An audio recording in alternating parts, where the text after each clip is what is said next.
তুমি যদি জান্নাতি হও তোমার জন্য আল্লাহ রাব্বুল আলামিন জান্নাতে নিয়ামত বরাদ্দ করে রেখেছেন।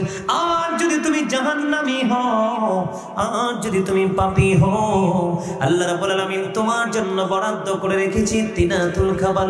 ইয়া রাসূলুল্লাহ, ইয়া হাবিবাল্লাহ, নবী গো, ও প্রাণের নবী, তিনাতুল খাবালটা কি গো নবী? আমার নবী, আপনার নবী, দু জাহানের বাদশা নবী, তিনি বলে দিয়েছেন বন্ধু, ওই তিনাতুল খাবালটা হলো আরেকটা জাহান্নামের নিংড়ানো রক্ত অথবা পুঁজ। জোরে জোরে বলুন না নাউযুবিল্লাহ। আওয়াজ তুলে আরো জোরে বলুন না নাউযুবিল্লাহ। কথা কি আমার বুঝতে পারছেন? যদি আপনি জান্নাতি হন তাহলে জান্নাতি খাবার আপনার জন্য বরাদ্দ করে রেখেছেন আমার আল্লাহ। আর যদি জাহান্নামী হও রে, ও বন্ধু, তিনাতুল খাবালের খবর এসেছে বন্ধু হাদিস শরীফের মধ্যে। আপনার আমার প্রাণের নবী বলেছেন, একটা জাহান্নামীর মরে যখন পচে তখন একবারে লিকুইড হয়ে যাবে, দুর্গন্ধ হয়ে যাবে, মানুষের শরীরে ফোড়া হয় না, দেখেন না? দেখেননি আপনারা? হয় না? অনেক সময় দেখবেন তার এই জায়গাটা একেবারে ক্ষত হয়ে যায়, পুঁজ বের হতে গর্ত হয়ে যায়, এখানে কিন্তু একটা কি হয়ে যায়, দাগ পড়ে যায়, যায় কি যায় না? এই যে এটা কি বাস্তবিক কোনো মানুষ চোখে দেখে খেতে পারবে? কথা বলেন, পারবে?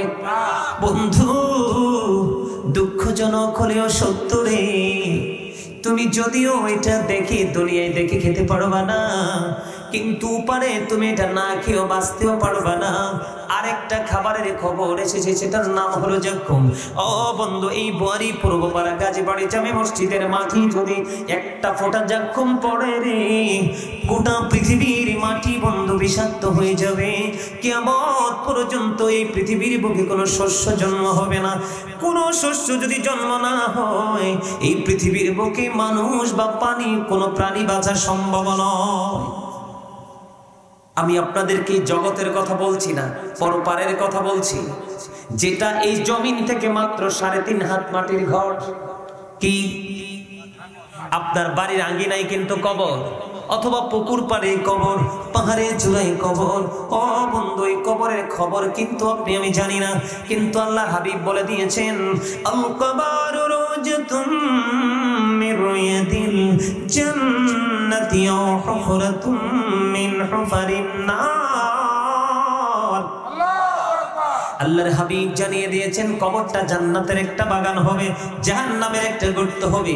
এই দিক দিয়ে আল্লাহ রাব্বুল আলামিন কোরআন শরীফের 30 পারায় সূরা ইনফিতরের মধ্যে বলেছেন, ওয়া ইদাল কুবুরু বুসিরাত আলিমাত নাফসুম মা কদ্দামাত ওয়া আখরাত। জোরে জোরে বলেন আল্লাহু আকবার। বন্ধুরে আমার, কবরটা যখন ওপেন হয়ে যাবে, আপনি আমি সব কিছু বন্ধু দেখতে পারবো, জানতে পারবো, লুকানোর কোনো সুযোগ থাকবে না। ঠিক কিনা বলে?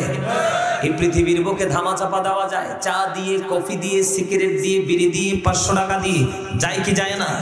কিন্তু বন্ধু, এই পৃথিবীর বুকে যাই আপনি করেন, ঢেকে রাখতে পারেন, কিন্তু 2টা চোখ খাটার পরে আর ঢাকার কোনো সুযোগ নাই।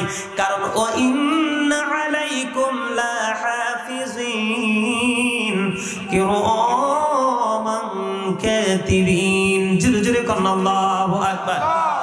আর জোরে আসরা নাই ফেরেশতা কিরামান কাতিবিন, কাঁদে বসিয়া সকল করব লিখিতেছি হুকুমনিয়া, আল্লাহর হুকুমনিয়া। 40 কদম হাঁটিয়া আসবি সজন, মুনকারে নাকির হাজির হইবি তখন। বাস্তব কথা কিনা বলেন? আরো জোরে বলেন, বাস্তব কিনা?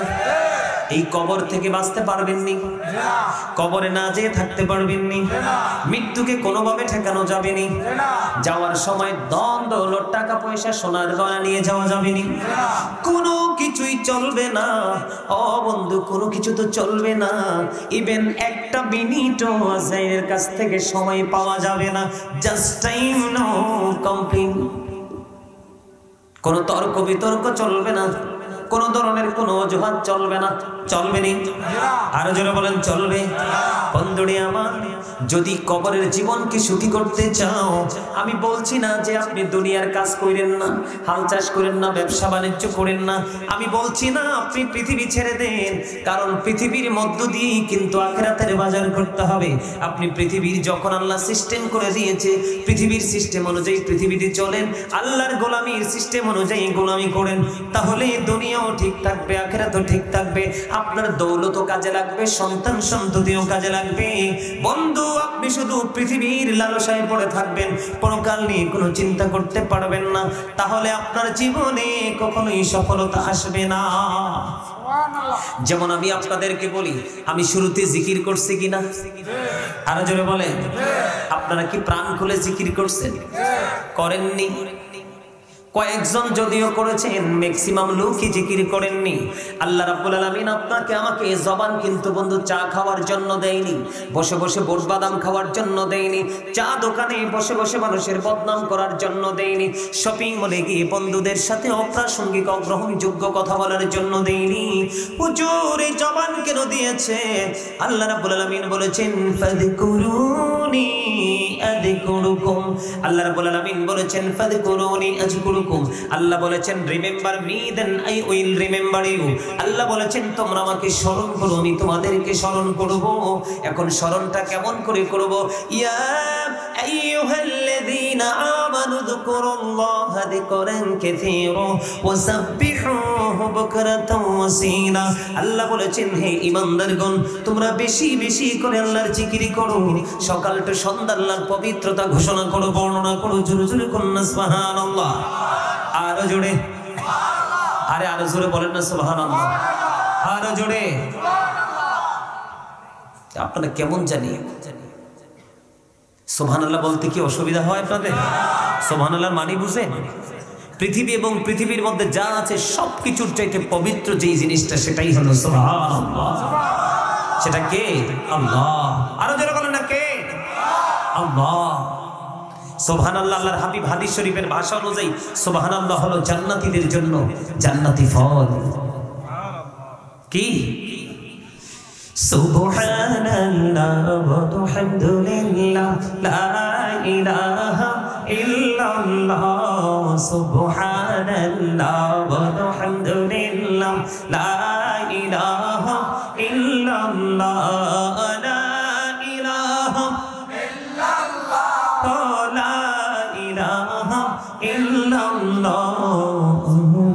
কুরসি লৌহ কলম সৃষ্টি যাহার অসিলা। সুবহানাল্লাহ আলহামদুলিল্লাহ লা ইলাহা ইল্লাল্লাহ লা ইলাহা ইল্লাল্লাহ লা ইলাহা ইল্লাল্লাহ। কুরসি লৌহ কলম সৃষ্টি যাহার অসিলা। নিজে আল্লাহ খুশি হইয়া নাম রাখিলেন হাবিবুল্লাহ। সুবহানাল্লাহ আলহামদুলিল্লাহ লা ইলাহা ইল্লাল্লাহ।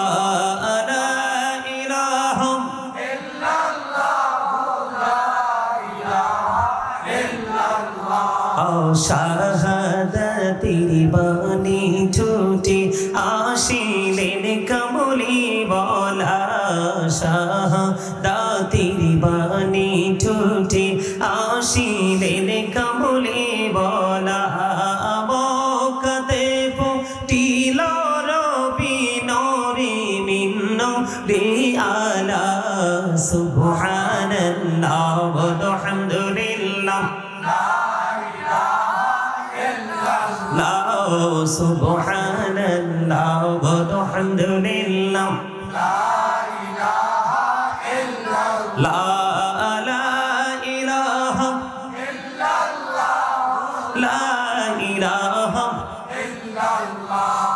নবী আমার নূরের পুতুল জগৎ করলেন উজালা।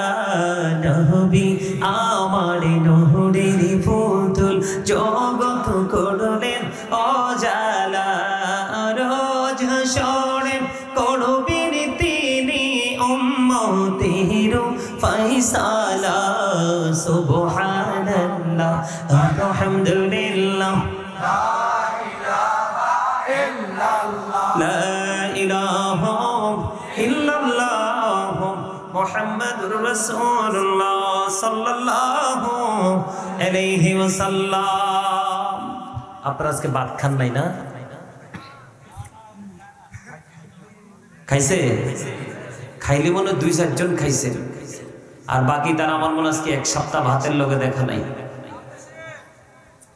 দাম বেশি না? হ্যাঁ, এইটাই আছে কথা,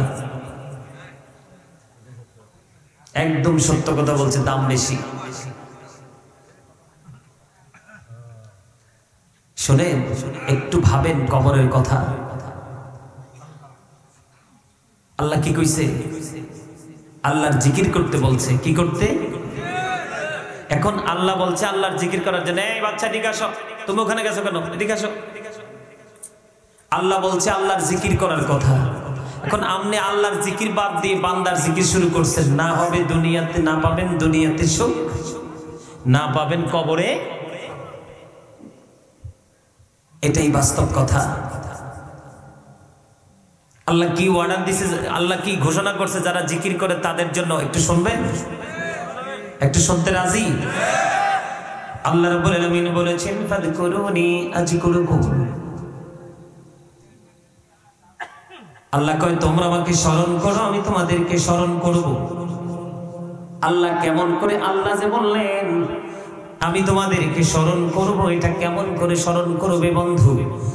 আল্লাহ রাব্বুল আলামিন হাদিস শরীফের মধ্যে এসেছে, আমরা যে জলসার মধ্যে বসে বসে এখন জিকির করতেছি, এই জলসাটার মধ্যে আল্লাহর হাবিব বলে দিয়েছেন, এই যে দুনিয়ার বুকে তোমরা যে জলসার মধ্যে বসে বসে জিকির করো, আল্লাহ ডেকে ডেকে বলে বান্দা তুমি দুনিয়ায় বসে বসে জলসায় জিকির করো, আমি তার চাইতে উত্তম জলসায় বসে তোমার জিকির করি। আর জোরে বলেন না সুবহানাল্লাহ। এখন যদি আপনাকে কেউ প্রশ্ন করে যে তুমি তো তোমার মালিকের জিকির করলা, তুমি তোমার মালিকের গোলামি করলা, তুমি কি বলতে পারবা তোমার মালিক এখন কি করে? বন্ধু, আল্লাহর হাবিব সরকারে মদিনা, ওনার কথা অনুযায়ী আমাকে যদি কেউ প্রশ্ন করে বলে হুজুর আপনি বলেন তো এখন আল্লাহ রাব্বুল আলামিন কি করে, আমি একদম কনফিডেন্সলি বলতে পারবো আমার মালিক এখন আমার জিকির করে। আমার কথা নয় বন্ধু, আল্লাহর হাবিব সরকারে মদিনা তিনি বলে দিয়েছেন, কেউ যদি আল্লাহর দিকে 1 বিঘা পরিমাণ জিকির করতে করতে আগায় রে, আল্লাহ রাব্বুল আলামিন তার দিকে 1 গজ পরিমাণ এগিয়ে আসে। আর জোরে বলুন সুবহানাল্লাহ। কেউ যদি আল্লাহর দিকে 1 হাত পরিমাণ জিকির করতে করতে এগিয়ে যায়, আল্লাহ তার দিকে 2 হাত পরিমাণ এগিয়ে আসে। কেউ যদি আল্লাহর দিকে হেঁটে হেঁটে জিকির করতে করতে যেতে চায়, আল্লাহ ডেকে ডেকে বলে বান্দা আমি আল্লাহ যদি তোমাকে ধরা না দেই, তুমি সারা জীবন খুঁজে আমি আল্লাহর তালাশ করে আমি আল্লাহকে পাবে না। তোমরা যখন আমি আল্লাহর দিকে জিকির করতে করতে হেঁটে হেঁটে আসো রে, আমি আল্লাহ আমার ওই প্রিয় জিকির করনেওয়ালা বান্দার দিকে দৌড়ে চলে আসি। জোরে জোরে বলুন না সুবহানাল্লাহ। এই কারণে বলবো বন্ধু ফাযকুরুল্লাহ কিয়ামান, তোমরা দাঁড়িয়ে জিকির করো, ও কুউদান বসে তোমরা জিকির করো, ওয়া আলা যুনুবিকুম শুয়ে শুয়ে তোমরা আল্লাহর জিকির করো, তারপরেও জিকির ছাড়া যাবে না। বলো হুজুর জিকিরটা কি? জিকির এই যে একটু আগে বললাম সুবহানাল্লাহ, আলহামদুলিল্লাহ, আল্লাহু আকবার, লা ইলাহা ইল্লাল্লাহ। সৎ কাজের জন্য কাউকে ডাকা, অসৎ কাজের জন্য কাউকে বারণ করা। কোন জিকির জুলুসের মাধ্যমে হয়, কোন জিকির জলসার মাধ্যমে হয়। যেমন নামাজ হলো আল্লাহর জিকিরের জলসা, যেটা একই জায়গায় দাঁড়িয়ে এবং বসে সম্পূর্ণ করা হয়, এটা হলো আল্লাহর জিকিরের জলসা। আর নামাজ হলো আল্লাহর জিকিরের জলসা, আর হজ হলো আল্লাহর জিকিরের জুলুস। কারণ এটা বিভিন্ন জায়গা পরিদর্শন করে সম্পূর্ণ করতে হয়। তার মানে সব হলো মাওলার জিকির। ও বন্ধু, আল্লাহর হাবিব বলেছেন তোমরা যখন জান্নাতের বাগানে আসা যাওয়া করো তোমরা ওখান থেকে জান্নাতি ফল খেয়ে নিও। রাসূলুল্লাহ, ইয়া হাবিবাল্লাহ, নবী গো, ওই জান্নাতি ফলটা কি? আমার নবী বলেছেন সুবহানাল্লাহ ওয়া আলহামদুলিল্লাহ লা ইলাহা ইল্লাল্লাহ লা ইলাহা ইল্লাল্লাহ লা ইলাহা ইল্লাল্লাহ ও সুবহানাল্লাহ ওয়া আলহামদুলিল্লাহ লা ইলাহা ইল্লাল্লাহ মুহাম্মাদুর রাসূলুল্লাহ সাল্লাল্লাহু আলাইহি ওয়াসাল্লাম। বন্ধুরি আমার, হযরত উবাইদুল্লাহ রাদিয়াল্লাহু তাআলা আনহু আপনার আমার প্রাণের নবীকে প্রশ্ন করলেন, ইয়া রাসূলুল্লাহ, ইয়া হাবিবাল্লাহ, নবী গো, আমার জন্য ইসলামের বিধি বিধান অনেক হয়ে গেছে গো নবী, আমাকে স্পেশাল একটা আমল শিখিয়ে দেন। আমার নবী সঙ্গে সঙ্গে তাকে তার জিহ্বার দিকে ইশারা করে বললেন, তুমি তোমার মাওলার জিকির করে তুমি জিহ্বাটাকে সিক্ত রাখো। আর জোরে বলেন না সুবহানাল্লাহ। জিকির করলে জীবনের গুনাহ মাফ হয়ে যায়, জিকির করতে করতে আল্লাহর দিদার প্রাপ্ত বান্দা হয়ে যায়। জিকিরের ফজিলতের বন্ধু শেষ নাই। ও বন্ধু, আল্লাহ রাব্বুল আলামিন জিকিরের মধ্যে এমন বরকত দিয়ে দিয়েছেন, প্রত্যেকটা জিনিসকে বন্ধু ক্লিয়ার করার জন্য, ময়লা পরিষ্কার করার জন্য একটা যন্ত্র থাকে, থাকে কি থাকে না? আল্লাহর হাবিব সরকারে মদিনা তিনি বলে দিয়েছেন, মাওলার জিকির মানুষের কলবের ময়লা পরিষ্কার করে। তার মানে আপনি যত বেশি জিকির করবেন মালিকের, তত বেশি আপনার অন্তর থেকে ময়লা দূর হয়ে যাবে। যার অন্তর ময়লা মুক্ত থাকবে সেই অন্তর কখনোই অভিশপ্ত নয়, রহমত বরকতে পরিপূর্ণ হবে। জোরে জোরে কন্যা সুবহানাল্লাহ। আল্লাহর হাবিব সরকারে মদিনা তিনি বলে দিয়েছেন, জিকির জবান দিয়েও করা যায়, অন্তর দিয়েও করা যায়, তবে জবান এবং অন্তর দুটো মিলে যে জিকির করা হয় ওই জিকিরটা হলো সবচেয়ে উত্তম জিকির। জোরে জোরে সুবহানাল্লাহ। আর জোরে বলেন না সুবহানাল্লাহ। আল্লাহর ওয়ার্ডার একটা আছে, আল্লাহর ওয়ার্ডারে জিকির, আরেকটা হচ্ছে আপনার আমার মন থেকে করা। আমরা যেমন সাধারণ ভাষায় বলি, যেমন আপনি যখন একটা কোম্পানিতে বা একটা দোকানে বা যে কোনো জায়গায় চাকরি করেন, মালিকের কিন্তু নির্দিষ্ট একটা সময় থাকে, ঠিক কিনা বলেন? 8টা থেকে সন্ধ্যা 8টা পর্যন্ত, আমি সাপোজ কথার কথা বললাম, এরকম থাকে কিনা? ধরেন 8টা টু 8টা পর্যন্ত আপনি চাকরি করলেন, পরে যা করবেন আপনার বোনাস আবার টাইম আসবে, ঠিক না ঠিক? আপনি বন্ধু আল্লাহর জিকিরের কোনো সীমানা নাই। তারপরে বলছি, যেমন নামাজটা হলো আল্লাহর জিকির, এটা হলো আল্লাহর জিকিরের জলসা। নামাজটা এত বড় নিয়ামত বন্ধু। ঈসা রুহুল্লাহ একদিন এক রাস্তা দিয়ে হেঁটে যাচ্ছেন, হঠাৎ করে তিনি দেখতে পাইলেন একটা পাখির অদ্ভুত আচরণ তিনি দেখতে পাইলেন। একটা পাখি তিনি দেখতে পাইলেন তার শরীরটাকে ধুলাবালির মধ্যে নিজে নিজে ময়লা করতেছে, এবং ময়লা করার পরে পাশে বন্ধু জলাশয়, একটা পানির পুকুর বলতে পারেন, খাল নালা বলতে পারেন, ওখানে গিয়ে সেই পাখিটা তার শরীরটাকে ধৌত করে দিচ্ছে। আবার এমনি করে করে একবার তিনি গাটাকে ময়লা করছে, আরেকবার তিনি ওই পানির মধ্যে গিয়ে শরীরটাকে ধৌত করছে। এমন অবস্থা দেখে ঈসা রুহুল্লাহ দাঁড়িয়ে দাঁড়িয়ে তিনি চিন্তা করতেছেন, কি অদ্ভুত ব্যাপার, আশ্চর্য ব্যাপার, এই পাখিটা এমন আচরণ করতেছে কেন? নিজে নিজে তার শরীরটাকে ময়লা করছে, আবার পাশে গিয়ে পানির মধ্যে তার শরীরটাকে ধৌত করছে। যখন সেই পানিতে তার শরীরটাকে ধুয়ে একেবারে পরিষ্কার হয়ে যায়, স্বাভাবিক কথা, ঠিক না ঠিক? আবার যখন ধুলাবালি লাগাবে ময়লা যুক্ত হয়ে যাবে, এটাও তো স্বাভাবিক। বন্ধু ঈসা রুহুল্লাহ চিন্তা করতেছে, কারণ কি? এটা কি রে? এটার মানে কি? আল্লাহর পক্ষ থেকে ফেরেশতা পাঠিয়ে দিলেন ঈসা রুহুল্লাহর জন্য।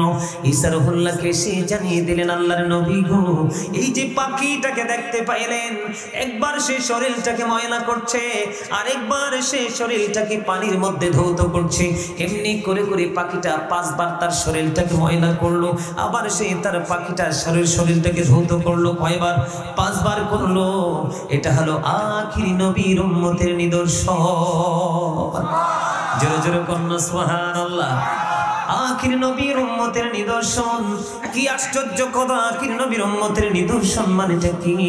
কয় আল্লাহর হাবিব, আল্লাহর প্রিয় হাবিব হাবিবুল্লাহর উম্মতের জন্য 5 ওয়াক্ত নামাজ বরাদ্দ থাকবে। কয় ওয়াক্ত নামাজ? ফজর থেকে জোহর পর্যন্ত একটা গ্যাপ থাকবে, গ্যাপের মধ্যে সে পাপ করবে। আসর থেকে জোহর থেকে আসর পর্যন্ত একটা গ্যাপ, এই গ্যাপের মধ্যে সে পাপ করবে। আসর থেকে মাগরিব পর্যন্ত একটা গ্যাপ, গ্যাপের মধ্যে সে অন্যায় অপরাধ পাপ করবে। মাগরিব থেকে ঈশা পর্যন্ত একটা গ্যাপ, এটার মধ্যে সে অপরাধ করবে, পাপ করবে। এই যে মাঝখানে ফজর থেকে ঈশা পর্যন্ত প্রত্যেকটা নামাজের ফাঁকে ফাঁকে গ্যাপ আছে, ওই প্রত্যেকটা গ্যাপের অপরাধগুলো মাপের জন্য সহায়ক হয়ে যাবে এক নামাজের পর আরেক ওয়াক্তের নামাজ। তার মানে আপনি ফজরের নামাজ পড়লেন, জোহর পর্যন্ত সে অপরাধ করলেন, জোহরের নামাজ পড়ার পরে আপনার গুনাহগুলি মাফ হয়ে যাবে। জিকির এত বড় ফজিলত, এত বড় নিয়ামত। আল্লাহর হাবিব সরকারে মদিনা তিনি বলেছেন, আসসালাতুল খামস, 5 ওয়াক্ত নামাজ, ওয়াল জুমআতু ইলাল জুমআ ওয়া রমাদানু ইলা রমাদান মুকাফফিরাতুল লিমা বাইনাহুন্না ইদা তুনিবাতিল কবাইর। আপনার আমার প্রাণের নবী বলেছেন, যেই ব্যক্তি 5 ওয়াক্ত নামাজ পড়বে, এই নামাজ কিন্তু আল্লাহর জিকিরের জলসা। মনে আসেনি আপনাদের? 5 ওয়াক্ত নামাজ যেই ব্যক্তি পড়বে, ফজর থেকে জোহর পর্যন্ত, জোহর থেকে আসর, এমনি করে ঈশা পর্যন্ত, এই গ্যাপের যেই গুনাহগুলি মাফ হয়ে যাবে। ওয়াল জুমআতু ইলাল জুমআ।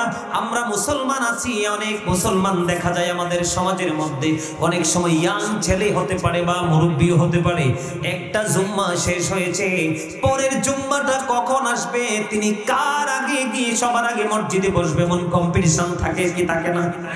আপনাদের গ্রামে এরকম মুরব্বি বা ইয়াং ছেলে আছে না? প্রত্যেকটা মহল্লাতে আছে, তবে খুবই কম। এটা যদি বেশি হতো, অনেক অনেক বেশি ভালো হতো আমাদের জন্য। ঠিক কিনা বলেন? বলো হুজুর কেমন ভালো হতো? ও বন্ধু আমার, এই কথাগুলো সবার কাছে ভালো লাগবে না, কারণ এই কথাগুলো হক কথা, নেয়ামতের কথা। কারণ অভিশপ্ত মানুষের কাছে কখনোই নেয়ামতের কথা মজা লাগে না। কথা ঠিক না? আমি আপনাদেরকে বলি, এই যে এক জুমা থেকে আরেক জুমার কথা বলেছেন আল্লাহর হাবিব, একদিন সরকারে মদিনা তিনি বলেছেন, জুম্মার দিনে যেই ব্যক্তি সবার আগে জুম্মার মসজিদে যাবে এবং সবার পরে তিনি মসজিদ থেকে বের হবে, বের হয়ে ওনার বাড়ি যাইতে যতটা কদম লাগবে, কি লাগবে? ওনার বাড়ি যাইতে যতগুলো কদম লাগবে, আপনার আমার প্রাণের নবী বলে দিয়েছেন, প্রত্যেকটা কদমের বিনিময় তার আমল নামায় 1 বছরের নফল ইবাদতের সওয়াব দেয়া হবে।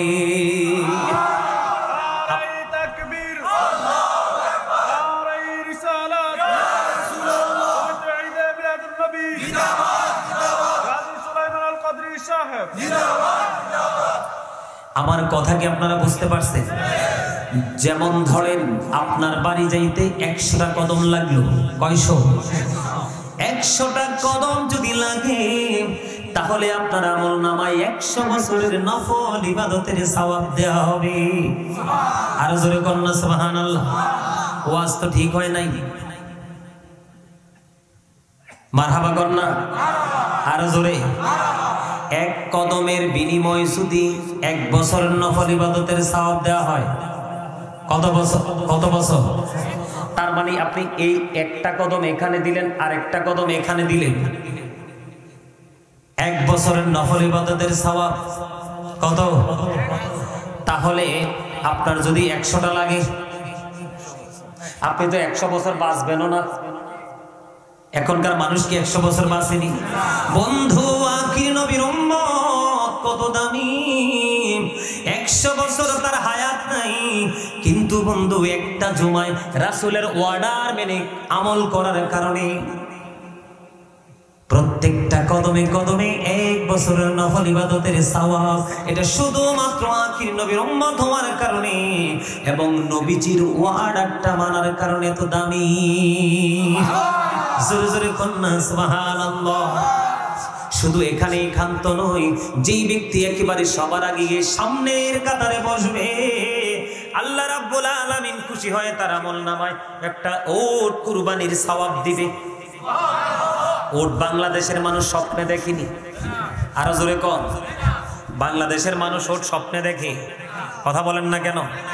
স্বপ্নেও তো দেখা সম্ভব নয়, কিন্তু যদিও আপনি চর্মচক্ষু দ্বারা যদি আপনি স্বপ্নেও দেখেন না, কিন্তু আপনার আমল নামায় একটা উট কুরবানির সওয়াব। বলো হুজুর এত দাম কেন, এত মর্যাদা কেন আমাদের?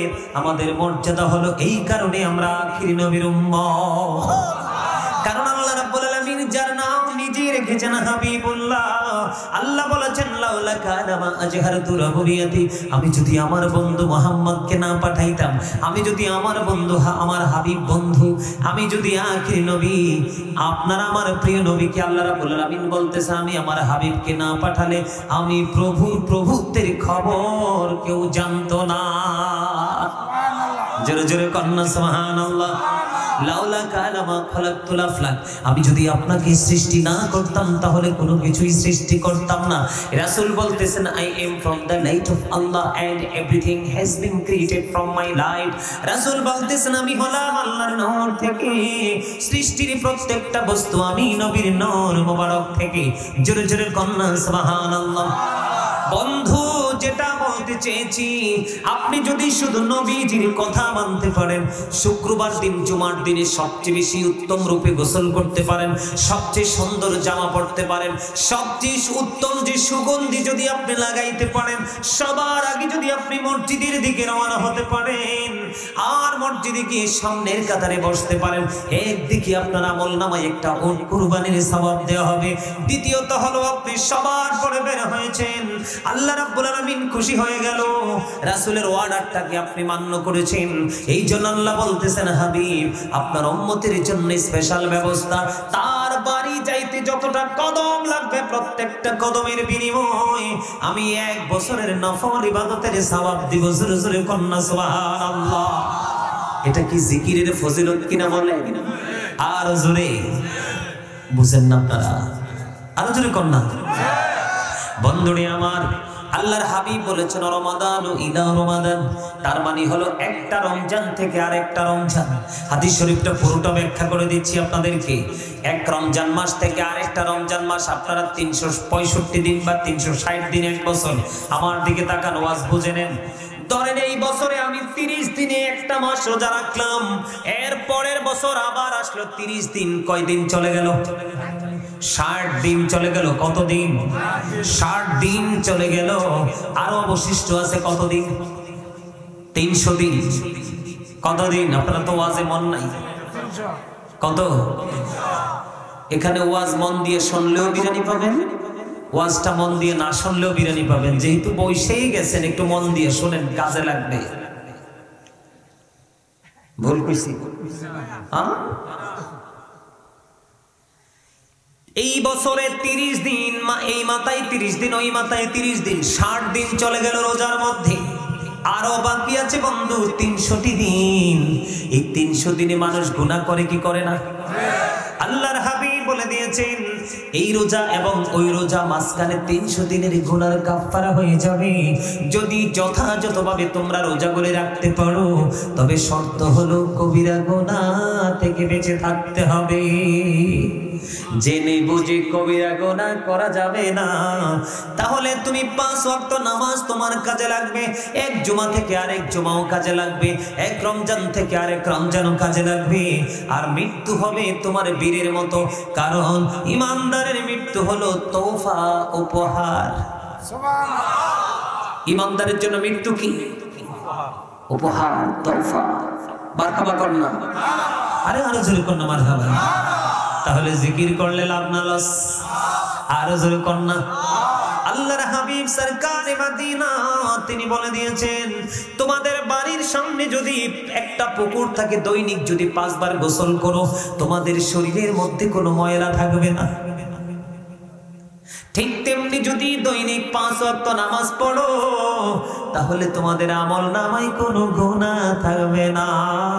কারণ সূরা আনকাবুতের মধ্যে আল্লাহ বলেছেন ইন্নাস সালাতা তানহা আনিল ফাহশাই ওয়াল মুনকার। তাহলে এটা জিকির কিনা বলেন? এটা নামাজের মাধ্যমে আল্লাহর জিকির, ঠিক কিনা বলেন? আরো জোরে। এটা কিসের মাধ্যমে আল্লাহর জিকির? নামাজের মাধ্যমে আল্লাহর জিকির। তবে এখনকার মানুষ যে নামাজি বলে, যদিও এইভাবে গল্প বলা উচিত না, তারপর আপনাদেরকে বোঝানোর জন্য একটু বলছি আমরা কেমন নামাজি। বলবো এক রাজার বাড়ির সামনে প্রত্যেক দিন এক রিক্সাওয়ালা এসে বসে থাকে। তো রাজার বাড়ির কাজের বুয়া পাঠাইছে রানী, কয় এই লোকটা কেন বসে থাকে, তার নাম কি, পরিচয় কি নিয়ে আসো। তো গেছে, যাওয়ার পরে ওনাকে প্রশ্ন করে, কয় তোমার নাম কি, কয় অমক। তুমি কি করো, আমি একটা রিক্সার ড্রাইভার। কয় না এসে বসো কেন প্রতিদিন, কয় আমি তোমাদের রানীকে ভালোবাসি। এটির মন কই আছে দেখছেন, হাসি দিছিনি একটা। আপনার মেয়ে এটি দেখবেন, এটি আইজব কাইলে হার্ট অ্যাটাক করে মরবো। একেবারে গোমরা হইয়া বসে রয়েছে। এই হুতুম পেঁচার মতো গাল যারা, হার্ট অ্যাটাক করে মরবেন। চৌরাস্তায় হোক আর দোকানের সামনে হোক আর বাজারে হোক। আর যেটা জোরে হাসি দিচ্ছে এটা সহজে হার্ট অ্যাটাক করবে না, কারণ এটা ফ্রি মোডে থাকবে, হার্টে প্রেসার পড়বে না। আর যেটা সবসময় বাক্কা দিয়ে থাকে আপনি দেখবেন একদিন হঠাৎ করে নাইকিটার স্পোর্ট ডায়েট জাগাত ছাস বাক্কা দেয় না, মানুষ বালা না। এটা দেখবেন সমাজও গ্রহণ করে না, জাতীয় গ্রহণ করে না, নিজের ফ্যামিলিও গ্রহণ করে না। ঠিক না? খবর কি, কেন আইসো কেন, রানীরে ভালোবাসি। তুমি একজন রিক্সাওয়ালা রানীরে ভালোবাসো। তো রানীর কাছে গেছে, রানীমা কয় কি, কই লোকটা আদতে একজন রিক্সাওয়ালা, আমার বাড়ির সামনে কি করে রানীমা, আপনাকে সে ভালোবাসে। উমা, কি আজব কথা, রিক্সার ড্রাইভার বলে রানীরে ভালোবাসে। এবার রানী ওই কাজের বুয়াকে দিয়ে খবর পাঠালেন, খবর পাঠিয়ে দিলেন, যা যা ওই রিক্সাওয়ালাকে গিয়ে বলে দাও আমি তার ভালোবাসাকে গ্রহণ করলাম, তবে শর্ত আছে একটা। কয় শর্তটা কি? রিক্সাওয়ালাকে গিয়ে শর্তটা দিয়ে আসো, সে যদি 40 দিন একটানা নামাজ পড়ে আমার কাছে আসতে পারে, আমি তার প্রস্তাব গ্রহণ করব। জোরে জোরে বলনা সুবহানাল্লাহ। রিক্সাওয়ালা কয় একটা ব্যাপার হইল, নামাজি তো। কি কয়টা একটা ব্যাপার হইল নি, নামাজি তো। আরে না জানি টাকা পয়সা দ্বন্দ্বলোক তো চায় না রানী। এবার বন্ধু রিক্সাওয়ালা নাচতে নাচতে চলে গেল। 40 দিন পার হয়ে গেল। আবার রিক্সাওয়ালা 40 দিন পর আবার রানীর বাড়ির সামনে আবার লোক পাঠালেন কাজের বুয়াকে। পাঠানোর পরে বললেন, ব্যাপার কি, তুমি আবার আসছো? কয় হয় আসছি।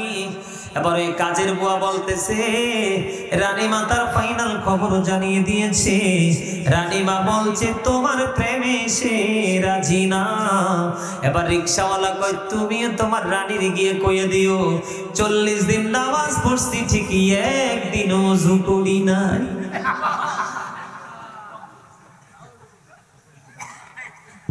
কি কি বুঝলে?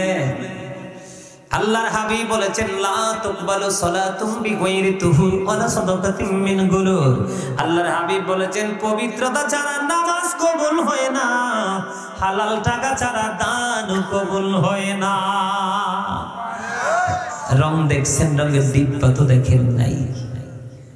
নামাজ খালি পড়লেই হবে না, পোশাক পবিত্র থাকতে হবে, এই দেহটা পবিত্র থাকতে হবে। ঠিক না বেঠি? অন্তর পবিত্র থাকতে হবে, সব পবিত্র থাকতে হবে, তারপরে সফলতা সম্ভব। ঠিক না বেঠি? আমার কথা বুঝে আসে কি আসে না? বন্ধুরে আমার, এবার আমার দিকে তাকান। নামাজের মতো নামাজ পড়বেন, আপনি মানুষের মতো মানুষ হবেন। আর লোক দেখানো নামাজ পড়বেন, এই নামাজ দিয়ে কোনো ফায়দা হবে না। হযরত আবু যর রাদিয়াল্লাহু তাআলা আনহু থেকে হাদিসখানা বর্ণিত। আমার নবী শীতের দিনে বের হলেন। আপনাদের এলাকায় এই সান্দিনা বুয়ারিতে আপনার শীতের দিনে গাছের পাতা ঝরেনি? ঝরে? আমি তো ভাবছি শুধু কুমিল্লাই ঝরে, সান্দিনাই পর ঝরে না? কিছুদিন পরে ঝরে যাবে না সব? তখন গাছটা শূন্য হয়ে যাবে না? জিকিরের ফজিলত বোঝানোর জন্য বলেছি বন্ধু। আমার নবী দেখলেন গাছের পাতাগুলো ঝরে একবারে গাছটা শূন্য। এবার নবীজি গাছের ডালা ধরলেন, ধরার পরে হযরত আবু যরকে ডাক দিলেন। আবু যর উত্তর দিলেন, লাব্বাইকা ইয়া রাসূলুল্লাহ, আমি হাজির গো নবী।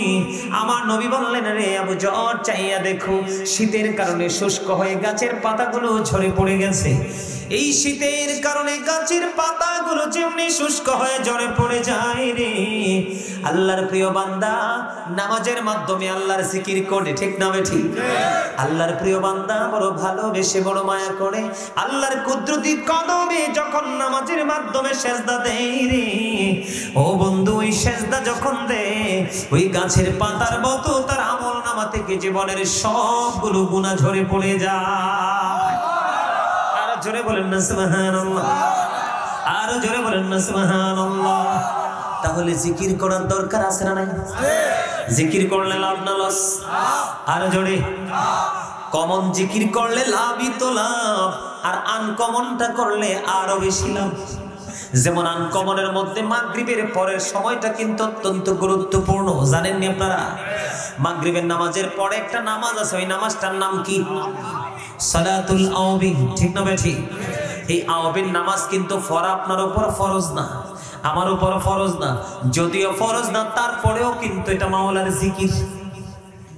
কথা কয় না? যদিও ফরজ না তারপরেও মাওলার জিকির।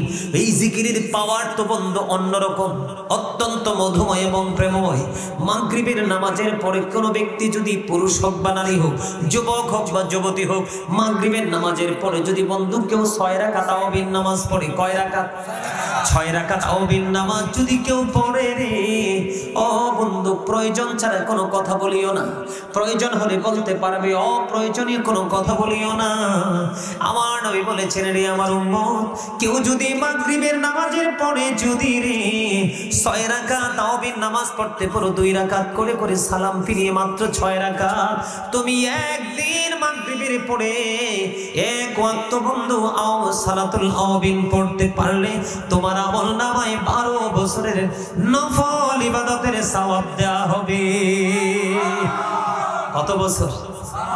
আজকে সেই তালাশ আমরা করি না, সেই খবর আমরা রাখি না। আওয়াবিন পড়ব তো থাক দূরের কথা, শাস্তের নামাজ পড়ব থাক দূরের কথা, এশাকের নামাজ পড়ব থাক দূরের কথা, আমরা তো আমাদের কমন নামাজের সাথে সুন্নাত গুলাই পড়ি না। ওমা আমি কি ভুল বললাম? দেখবেন ম্যাক্সিমাম ইমাম সাহেব দেখবেন আসরের সুন্নাত পড়ে না। আমার আজকের পরে আপনারা ট্রাই করে দেখবেন, ম্যাক্সিমাম ইমাম সাহেব এশার নামাজের 4 রাকাত সুন্নাত পড়ে না আগে, এবং পরে নফল পড়ে না, 5 ওয়াক্ত জামাতেই আসে না। অনেক আছে তো এরকম, আছে না নাই? হ্যাঁ, আমার দিকে তাকান, কথা বলেন, আমার কথা শোনেন। এই পৃথিবীর বুকে কিয়ামতের পূর্বক্ষণে পৃথিবীতে সবচেয়ে বড় নিকৃষ্ট মানুষ হবে আলেমরা। কারা? পৃথিবীতে সবচেয়ে নিকৃষ্ট মানুষ হবে আলেমরা কিয়ামতের আগে।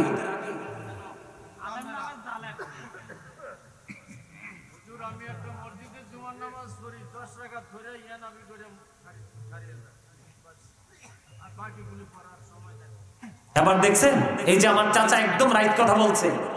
শোনেন, দাড়ি খালি ডাকলে আমার দিকে তাকান, এই শুধু দাড়ি থাকলেই চলবে না, ওসা টুপি পরলেই চলবে না, লম্বা পাগড়ি লাগালেই চলবে না। আপনার এদিকে তাকান, সার্টিফিকেট থাকলেও চলবে না। অনেক সার্টিফিকেট আছে, অনেক বড় তিনি মুফতি হয়েছেন, কিন্তু তিনি সেটাকে বাস্তবায়ন করছেন না। একজন আলেম কাকে বলে? ওনার মধ্যে যতটুকু শিক্ষা আছে সেই শিক্ষা অনুযায়ী তিনি প্রত্যেকটা সময় প্রত্যেকটা জায়গাকে আমলের মাধ্যমে কি করতে চায়? কাজে লাগাতে চায়, কাজে লাগায়, ওকেই বলা হয় আলেম। আজকে সমাজ, এই দিকে তাকান, আজকে সমাজ ধ্বংস কিছু কথিত ইমাম সাহেবের কারণে। আপনারা আমার কথা একমত আনি মিয়া? এই সমাজের মধ্যে সুদ খেয়ে বড় লোক হয়েছে ইমাম সাহেব, সুদ করে কথাই ওঠে আর বসে। আপনি দেখবেন, আমি মিথ্যা কথা বলি না, আপনি দেখবেন একজন রিকশাওয়ালা এবং একজন সুদকুর বড় লোক একই দিনে দাওয়াত দিয়েছে, দেখবেন রিকশাওয়ালার ঘরে যাবে পরে আর সুদকুরের ঘরে যাবে আগে। এই ইমাম শব্দের এই বৈষম্যের কারণে, ইমাম শব্দের সচেতন আচরণ না থাকার কারণে আজকে সমাজ ধ্বংসস্তূপে পরিণত হয়েছে। প্রত্যেকটা মহল্লার ইমাম সাহেব যদি কঠোর জায়গা অবস্থান করতেন তাহলে কিন্তু সমাজ আজকে তো ধ্বংস ভাই আপনারা তো সাধারণ মানুষ, আপনারা ভুল করবেন, এটাই স্বাভাবিক। কিন্তু আমি একজন ইমাম হিসাবে আপনাকে কখনো আদর দিই, কখনো শাসন দিই, আপনাকে কন্ট্রোল করতে হবে। আমি যখন দেখবো আপনাকে কন্ট্রোল করতে পারছি না, তখন আমি নিজেই দায়িত্ব ছেড়ে চলে যাব। আপনারা জানেন না ইমাম সাহেবকে সে মহল্লার জবাব দিতে হবে আল্লাহর কাছে কিয়ামতের দিন। আমার কথা কি বুঝতে পারছেন? অত্যন্ত দুঃখ লাগে, আমরা তো আর সব সময় আপনার ইমাম হই না, মুসল্লিও তো হই। মুসল্লি যখন হই তখন ইমামদের আসল আচরণটা আমরা দেখতে পাই। আগেকার যুগের আলেমদের মধ্যে যে নমনীয়তা ছিল, নম্রতা ছিল, ভদ্রতা ছিল, প্রেমময় আচরণ ছিল, আমলের ক্ষেত্রে ধৈর্য ছিল, এখনকে কিন্তু আপনারা পান? এখন হচ্ছে সব ডিজিটাল কায়দায় চলে। আরে ভাই, ইসলাম তো ডিজিটাল কখনোই হয় না, ইসলাম তার ধীর গতিতেই চলছে। আরে আল্লাহর হাবিব যদি নামাজে দাঁড়িয়ে থাকতে থাকতে পা মোবারক ফুলে রক্ত বেরিয়ে আসতে পারে, আপনি আমি সেই তুলনায় কি?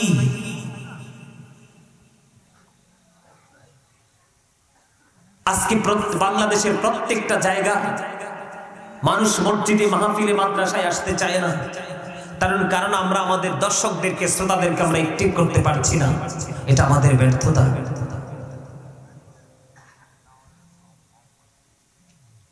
সম্মানিত উপস্থিতি, আপনাদেরকে সচেতন হতে হবে, অনেক বেশি জিকির প্রেমিক হতে হবে।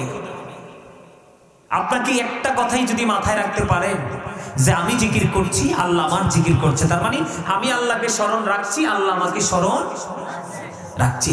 এইটুকুর মধ্যে যদি আপনি থাকতে পারেন যে আমি আজকে কি, আপনি লোক দেখিয়ে জিকির করতে হবে না। রাসূল বলেছেন জবান এবং কলব এবং জবান দুটো মিলিয়ে যে জিকির করা হয়, এটা হলো সবচেয়ে উত্তম জিকির। আপনি পরিবেশ পরিস্থিতির দিকে তাকিয়ে করবেন।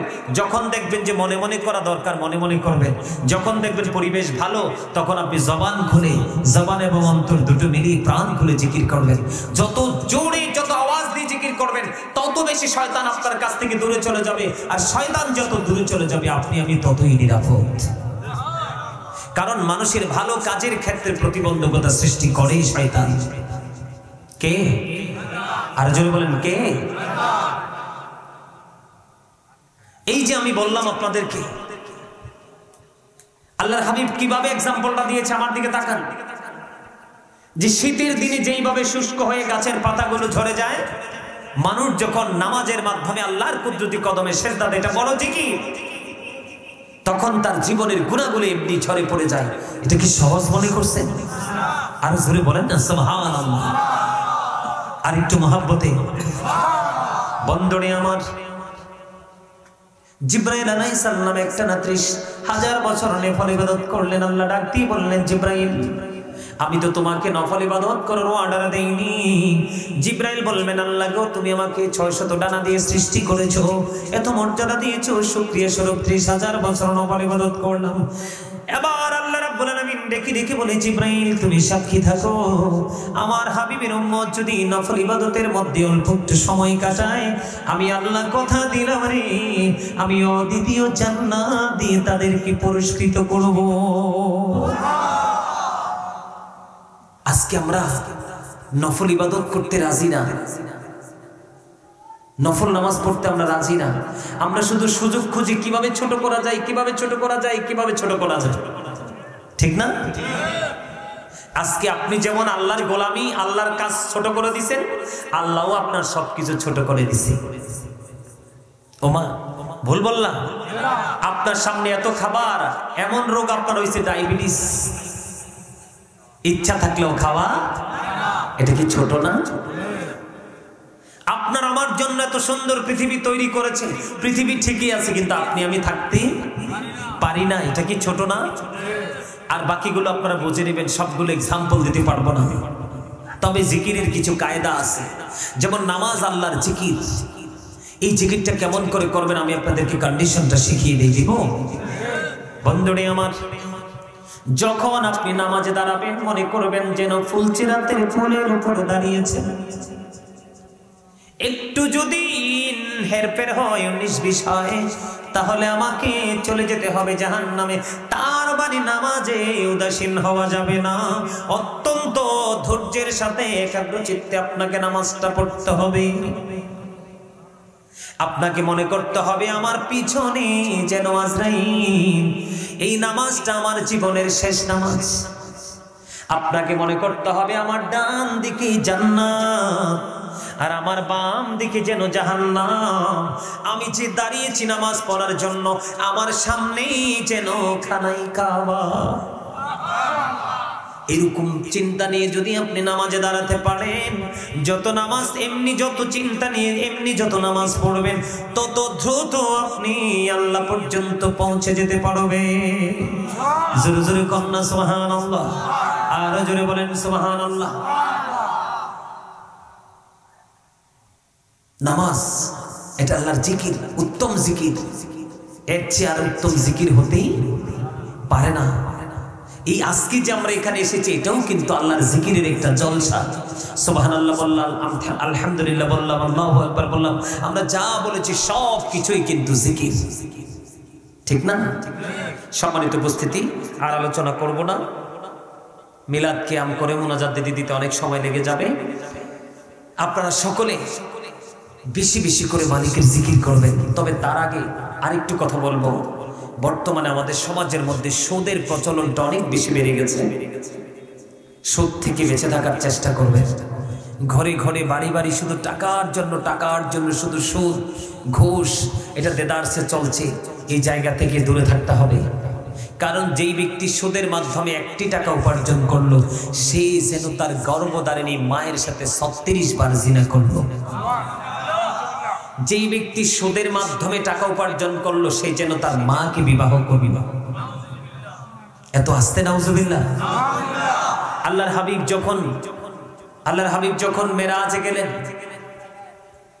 জাহান্নামের দিকে নজর দিয়ে দেখলেন এক একটা মানুষের পেট এক একটা ঘরের মতো বড় বড়। জিব্রাইলকে প্রশ্ন করলেন, ভাই জিব্রাইল, এরা কারা? আপনার আমার প্রাণের নবী যখন প্রশ্ন করলো, জিব্রাইল বলেন, ইয়া রাসূলুল্লাহ, এরা হলো দুনিয়ার সুদখোর। নবীজি বললেন, এদের পেটের মধ্যে শুধু সাপ আর বিচ্ছু দেখা যায়। আমার কথা কি বুঝতে পারছেন? সুদ খাওয়া যাবে না। মা বাবার সাথে ভালো আচরণ করবেন, কারণ মায়ের পায়ের নিচেই সন্তানের জান্নাত, paradise of the side under the feet of the mother, ইন্নাল জান্নাতা তাহতা আকদামিল উম্মাহাতিকুম। জোরে জোরে কোন আল্লাহু আকবার, আরো জোরে।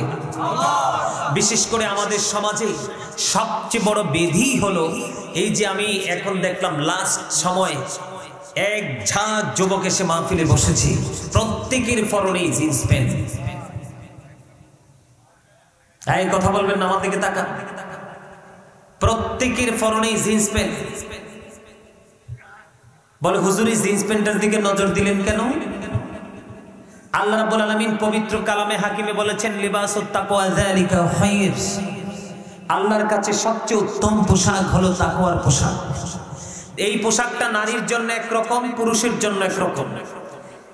নারীদের জন্য মাথা থেকে পা পর্যন্ত ঢেকে রাখা ফরজ, আর পুরুষের জন্য উপর দিয়ে থাকবে নাভি বরাবর। কি বরাবর? নাভি বরাবর অথবা নাভির উপরে, আর নিচের দিয়ে থাকবে টাকনোর উপরে। এটা হলো পুরুষের জন্য ফরজ। উপর দিয়ে কোথায়? নাভি বরাবর অথবা নাভির উপরে, আর নিচে দিয়ে থাকবে টাকনোর উপরে। নিচে যে ছোট একটা গিরা আছে না, এটার উপরে। এই কন্ডিশনে পোশাক পরা ফরজ। আর এই কন্ডিশনের বাইরে গেলে এটা হয়ে যাবে হারাম।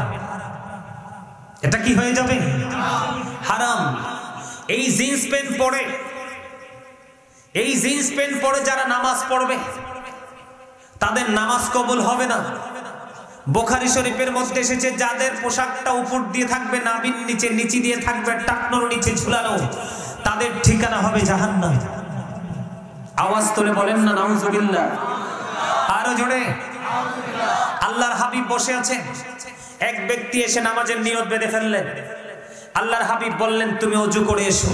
তিনি নামাজের নিয়ত ভেঙে ওযু করতে গেলেন। আবার তিনি ওযু করে এসে নামাজের নিয়ত বাঁধলেন। আল্লাহর হাবিব বললেন, তুমি ওযু করে এসো। তিনি আবার কি করলেন? তিনি নামাজ ভেঙে ওযু করতে গেলেন, ওযু করে এসে আবার নামাজে দাঁড়ালেন। আবার রাসূল বললেন তুমি ওযু করে এসো। তখন রাসূলকে আরেকজন প্রশ্ন করলেন, ইয়া রাসূলুল্লাহ, বারবার কেন বলছেন তাকে ওযু করার জন্য? রাসূল বলেছেন কিয়ামত পর্যন্ত সে নামাজ পড়তে পারবে, আল্লাহর দরবারে নামাজটা কবুল হবে না। কারণ আল্লাহ রাব্বুল আলামিন তাকে যে পোশাকের যে কন্ডিশন দিয়েছেন, পোশাক পরার যেই সীমারেখা দিয়েছেন, সেই সীমারেখাটাকে সে ওভারটেক করেছে। নাউজুবিল্লাহ বলেন না। আল্লাহ দেখিয়ে দিয়েছে একরকম পোশাক পরতে, তোমরা পড়ছো আরেক রকম। এত বড় দুঃসাহস কে দিয়েছে? এই দুঃসাহস শিখিয়ে দিয়েছে তোমাদেরকে বেঈমান কাফেরেরা। এই পোশাকটা ক্রিয়েট করেছে বেঈমানেরা। আল্লাহ বলেছে, এই যুবকের দল তোমরা সবাই শোনো। আল্লাহ রাব্বুল আলামিন বলেছেন ইন্নাল কাফিরিনা কানু লাকুম আদুওয়াম মুবিনা। আল্লাহ বলেছেন the heretics are the eternal enemy of the believers. ঈমানদারদের প্রকাশ্য শত্রু হলো বেঈমান কাফেরেরা। জোরে জোরে নাউজুবিল্লাহ।